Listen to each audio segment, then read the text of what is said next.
మీరు 10 సంవత్సరాలు ఉంటే ఒక్క సంస్కరణ తీసుకొచ్చిండ్రా? నాకు ఒక్కటి చెప్పండి. మేము రాష్ట్రంలో అధికారానికి వచ్చిన తర్వాత సాహసోపేతమైన నిర్ణయాలతో కాకుండా మూసి పెద్ద చరిత్ర ఉంది దానికి.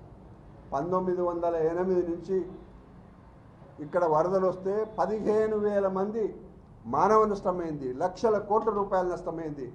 దాన్ని మెల్లమెల్లగా డ్యాములు కట్టి ఆ నీటిని తాగించి దాన్ని శుద్ధి చేస్తామంటే కూడా మీకు ఇష్టం లేకుండా అయిపోయింది. అందువల్ల దేశంలో సంస్కరణలు అవసరం, ప్రజల అవసరం, ప్రజల అవసరాలు అవసరం, ముందు చూపు కూడా ఉండాలండి.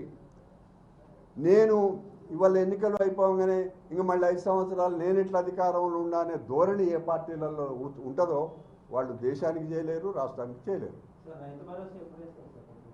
రైతు భరోసా విషయంలో మేము ఎప్పుడు కూడా మాయమాటలు చెప్పలేదు. భరోసా విషయంలో నేను స్పష్టంగా మనవి చేస్తున్నా, నా దగ్గర కానీ మా పార్టీలో కానీ అనేకమైన ఆధారాలు ఉన్నాయి. ఆ రోజు మీరు 4,000 నుంచి 5,000 రూపాయలు పెంచినప్పుడు, మొదట 4,000 పెట్టినప్పుడు 5,000 పెట్టినప్పుడు కూడా కేవలం కేసీఆర్ గారు ఓట్లు దండుకోవడానికే ఆ రైతు బంధు అని పెట్టిండు. కేవలం ఓట్లు దండుకోవడానికే ధరణి పెట్టిండు.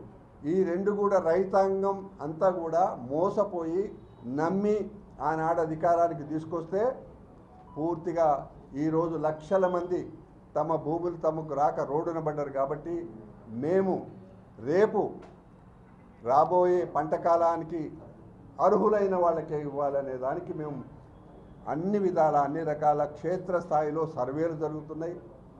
ఇది గతంలో జరిగినవన్నీ కూడా ఎవరైతే అక్రమంగా రైతు బంధు తిన్నరో వాళ్ళ విషయంలో కూడా మా ప్రభుత్వం దృష్టి పెట్టింది.